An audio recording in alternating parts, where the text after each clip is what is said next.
Chers frères et sœurs, enfants de l'Afrique, des terres de Kemet, aux savanes et aux forêts profondes, quand nous regardons notre état aujourd'hui, divisé, appauvri, malgré nos richesses, beaucoup de questions brûlent nos lèvres.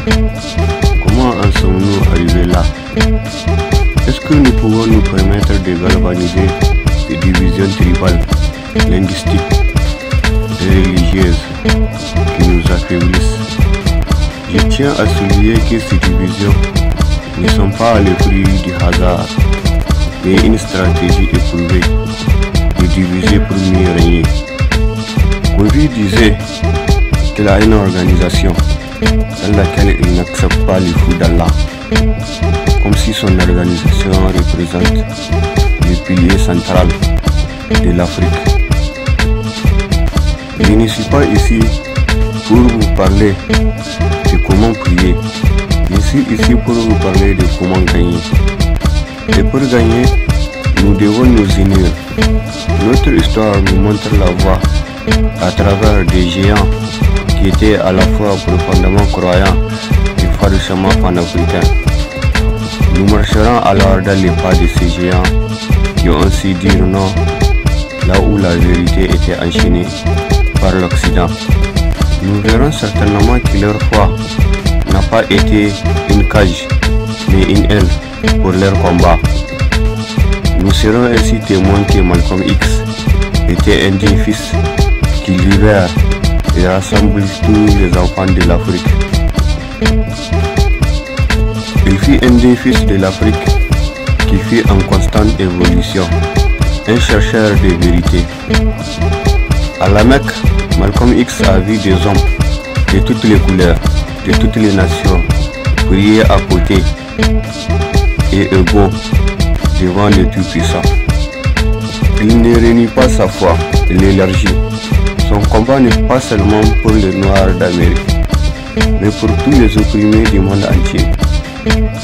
Malcolm X nous apprend que la véritable foi ne doit pas nous enfermer dans un petit cercle. Elle doit nous ouvrir les yeux sur les souffrances du monde et nous pousser à l'action juste et équitable. Sa spiritualité est devenue un carburant pour l'unité, pas pour la division.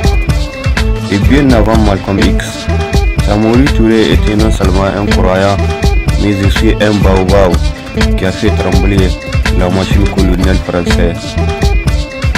Il était un bâtisseur d'empire, un résistant face à la conquête coloniale.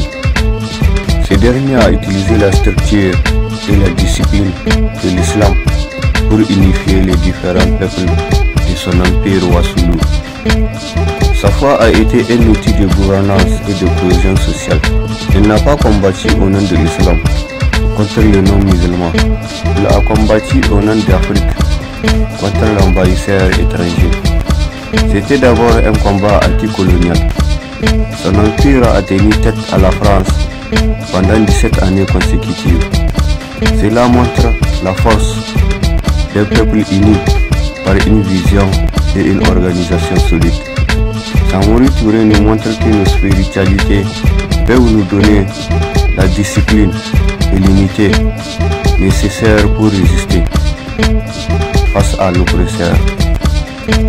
La question n'est pas en qui croyez-vous, mais pourquoi battez-vous? Pour preuve, Cheikh Ahmadou Bamba était un fervent résistant qui a marqué la pénétration coloniale, qui a marqué la résistance pendant la pénétration coloniale. Il était un saint homme, un érudit musulman et fondateur de la confrérie mouride au Sénégal. Contrairement à des kémites qui prétendent qu'il existe une incompatibilité entre l'islam et le panafricanisme, Cheikh Ahmadou Bamba a fait face à la colonisation française. Il n'a pas choisi la guerre des armes, mais la guerre des âmes. Son message, la soumission à Dieu seul. Il a construit une autonomie morale et économique qui énervait le colon. Les Français l'ont exilé parce qu'il avait peur de son influence tranquille, pas de ses armées. Actuellement, les Mourides sont un pilier de l'économie sénégalaise. Leur foi les pousse au travail et à l'entraide, renforçant ainsi la nation. Car Ahmadou Bamba nous apprend que la résistance c'est aussi construire nos écoles, développer nos propres économies et valoriser nos cultures. La foi qui construit est plus redoutable que la haine qui détruit. Nous devons identifier l'ennemi commun, car ces trois géants avaient des adversaires différents, mais un ennemi commun. Les systèmes qui veulent voler notre liberté, notre richesse et notre dignité. Aujourd'hui, cet ennemi a un nom, le néocolonialisme. Il se cache derrière la dette, les francs CFA, l'exploitation de nos ressources et même derrière certains débats religieux qui nous distraient pendant que le voleur crie au voleur. Alors je vous demande au nom de Malcolm X, de Samori Touré et de Cheikh Ahmadou Bamba, ne laissons plus nos différends de prière nous empêcher de nous serrer la main. Ne laissons plus des débats qui nous importent nous détourner du vrai combat. Car nous devons arracher notre indépendance économique, politique et culturelle. Notre foi est à Dieu. Notre unité est notre arme absolue. Bâtissons ensemble sans demander la permission. Le monde ne nous respectera que lorsque nous serons debout, unis et souverains. Nous ne devons plus nous imposer des comportements, des croyances pour satisfaire les désirs d'une tierce personne.